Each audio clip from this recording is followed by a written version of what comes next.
Coucou et bienvenue sur ma chaîne. Si vous êtes nouveau, n'hésitez pas à vous abonner, à liker, à commenter et à partager ma vidéo. Donc aujourd'hui, nous allons coudre un sac cabas en simili-cuir et l'intérieur va être en tissu wax. Vous avez donc le tissu ici. Je vais mettre le patron sur mon Instagram, sur mon post Instagram. Vous pourrez trouver là-bas le patron et puis ajuster par rapport à la taille du sac que vous voulez. Donc je vous présente les différentes parties. Donc il y aura l'extérieur du sac qui sera en simili-cuir. Ensuite l'intérieur du sac sera en tissu wax. Nous aurons la poche intérieure en tissu wax. Et puis j'ai une petite griffe que j'ai faite, que je vais mettre à l'intérieur aussi. Et puis nous avons les deux anses. Et toutes les dimensions, vous les trouverez sur le post Instagram. Donc je commence par la poche. Donc je vais coudre le dessus de la poche, faire un ourlet. Je vais faire un ourlet du dessus de la poche et placer ma petite griffe dans l'étiquette. Ok, on va épingler tout ça et aller à la machine pour coudre l'ourlet du haut, faire l'ourlet du haut de la poche et placer mon étiquette. Voilà, là c'est fait. J'ai placé l'étiquette et je vais enlever tous les coins qui se sont un peu effilochés à la couture. Et maintenant, pour placer ma fermeture, ce que je vais faire, c'est plier mon tissu en deux. Ça, c'est le tissu intérieur du sac. Je plie en deux. Je plie aussi ma poche en deux pour pouvoir placer ça au bon endroit, pour qu'elle soit bien placée au milieu. J'épingle tout ça. Et ensuite, nous allons passer à la couture. On va coudre les deux côtés de la poche et le bas de la poche. On ne coupe pas le haut, hein, sinon on n'aura pas de poche. Ok, donc je replie le tissu dans le coin, pardon, et j'épingle tout ça.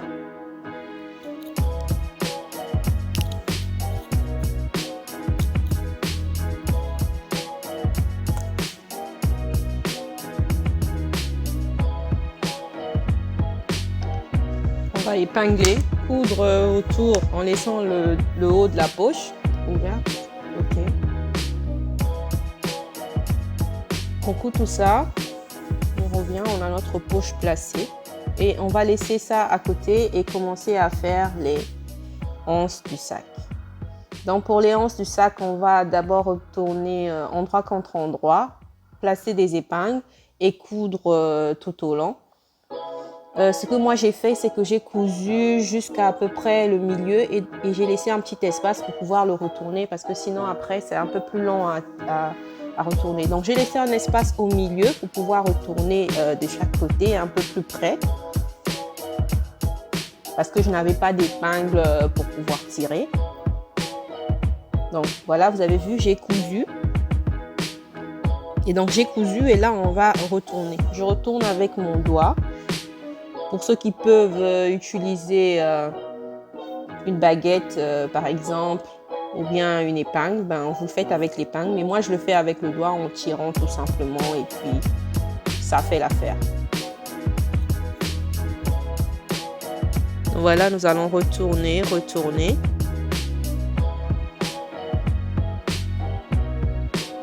Alors désolé hein, si je fais la vidéo en accéléré, c'est vraiment pour que la vidéo ne soit pas trop longue parce que je sais que c'est un peu saoulant de regarder une vidéo de plus de 25 minutes. Donc voilà, j'essaie de faire ça court et explicite. Donc voilà, on continue de sortir le... Aidez-vous d'une baguette si vous pouvez. Aidez-vous d'une baguette et puis vous allez juste l'enfoncer. Sur le moment, j'ai pas eu l'idée, je sais pas, j'étais motivée à sortir avec mes doigts. Voilà, je sors tout ça et je fais pareil pour la deuxième anse. Je fais pareil pour la deuxième anse et je mets de côté pour pouvoir coudre. Là, je change mon pied de couture là parce que c'est du simili-cuir et que ça doit glisser. pour vous aider, si jamais votre pied ne glisse pas correctement, vous pouvez mettre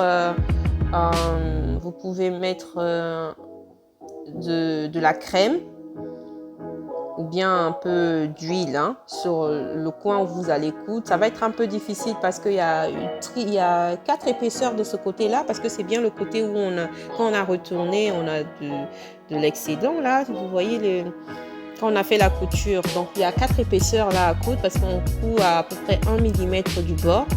Donc ça va être un peu difficile. Pour moi, vraiment, ça a été difficile. Ma machine n'est pas très... elle n'est pas vraiment faite pour les tissus, pour les tissus lourds là. Donc ça a un peu galéré. Vous verrez même la couture, il y a un peu des fils qui sautent. Mais bon, de l'autre côté, c'était un peu plus facile parce qu'il y a juste 2 épaisseurs à coudre. Et c'est ce qu'on a fait ici. On a cousu jusqu'en bas. Vous faites pareil, c'est pour donner vraiment la forme du sac prêt à porter, quoi. Certains auraient laissé comme ça, mais bon, comme c'est du simili-cuir, c'est beaucoup mieux de faire ça et ça rend un peu plus, ça fait un peu plus pro, quoi. Voilà, donc j'ai mes 2 anses, je les mets de côté et je vais m'attaquer au tissu principal, aux 2 simili-cuir. Donc là, ce qu'on va faire, on va d'abord placer nos anses. Avant de placer la fermeture, ce que je fais, je prends la longueur, c'est 45 cm, donc divisé par 2. Pour connaître le milieu, donc je replie mon mètre ruban en 2 et puis j'aurai le milieu. Et à partir de ce milieu-là, je vais compter 7 cm des 2 côtés. 7 cm d'un côté, 7 cm de l'autre. Et je vais placer mes anses juste après le trait. Donc, c'est toujours comme ça que je fais. Mes anses sont d'à peu près 65 cm parce que je fais 1,60 m. Et pour celles qui sont un peu plus grandes, vous pouvez faire des anses de 1,70 m. Pardon, qu'est-ce que je dis? De 70 cm. Donc, pour moi, c'est 65. Mais pour une personne un peu plus grande, environ 1,70 m, vous pouvez faire des anses de 70 cm. Un peu pour que le sac ne soit pas trop haut. Comme c'est un sac cabas, on aime bien le porter pas trop juste sous les aisselles. Ouais. Ok, donc là, je vais placer ma fermeture. Donc, ça va être... je tourne ma fermeture. Je commence par placer le haut de la fermeture. Donc, endroit contre endroit. Là, je suis en train de marquer pour que ça ne décale pas. Donc, ça va être la fermeture endroit contre le tissu principal. Et le tissu... de l'intérieur va être endroit contre endroit avec le tissu principal. Donc quand on a placé la fermeture, elle va sur l'endroit de la fermeture va sur l'endroit du tissu principal et l'envers va sur l'endroit de la doublure. Mais les 2 tissus vont être endroit contre endroit. Donc, on va coudre tout ça et faire quand on va coudre la fermeture, on n'oublie pas de faire une deuxième couture pour fixer tout ça. Et pour faire un peu plus pro et plus propre. Et en plus, ça permettra aussi de faire une couture un peu plus forte sur les anses. Ok, on va faire pareil, toujours le même principe. Donc l'autre côté de la fermeture, donc ça va être endroit contre endroit, envers contre l'endroit de la doublure, et donc toujours le tissu en simili-cuir va se retrouver face à l'endroit du tissu de la doublure. Bon, en fait, comme à l'image, hein. Là, ce qu'on voit là, c'est l'envers du tissu de la doublure.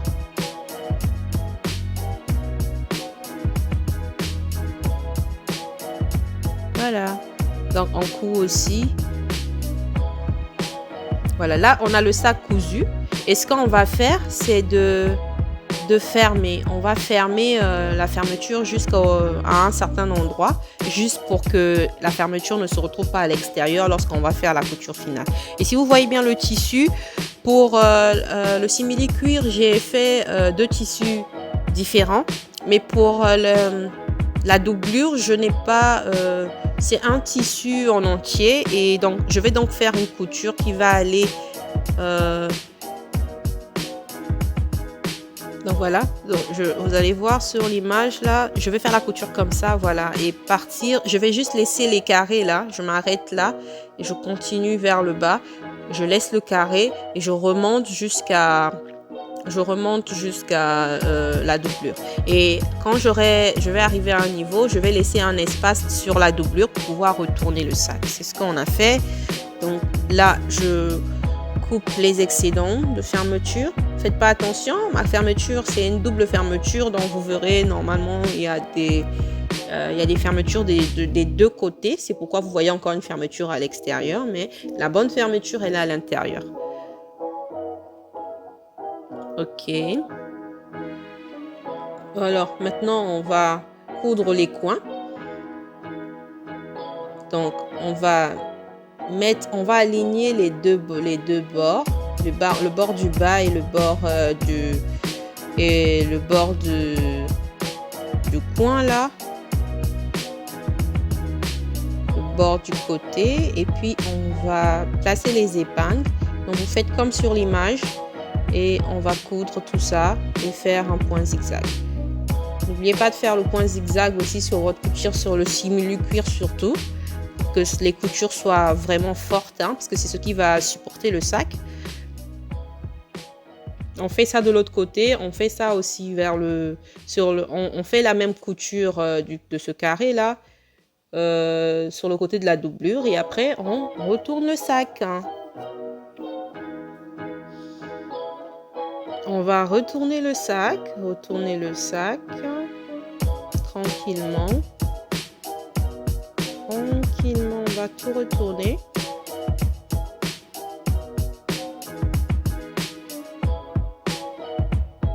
Et apprécier notre ouvrage. Alors, ici, on est en train de retourner. On s'arrange à bien retourner les anses et puis les bouts du sac, là. On aplatit tout ça. Comme on ne peut pas repasser vu que c'est du simili cuir, on s'arrange à tout aplatir avec ses mains. Voilà. Et on tourne. On vérifie les coins de la fermeture. On entre tout. Et ensuite, on va faire la couture intérieure où on a tourné le sac. On fera la couture et puis le sac, il est prêt déjà. Ici, on va ouvrir le sac. Donc, ouvrir le sac, sortir, retrouver par où on a retourné le sac, coudre cet espace-là. On fait la couture de cet espace et notre sac est terminé. Ici, c'est la petite trousse que j'avais prévue. Je n'ai pas fait la vidéo pour ça, mais je ferai une vidéo pour expliquer comment je fais ces petites trousses. Et voilà, mon sac et ma petite trousse sont prêts. J'espère que vous avez aimé ce petit tutoriel et que ce n'est pas difficile. Pour tous ceux qui pourront le reproduire, vous pouvez m'envoyer des images sur Instagram. Et voilà notre sac cabas prêt. Merci d'avoir suivi cette vidéo. On se dit à très bientôt. Au revoir.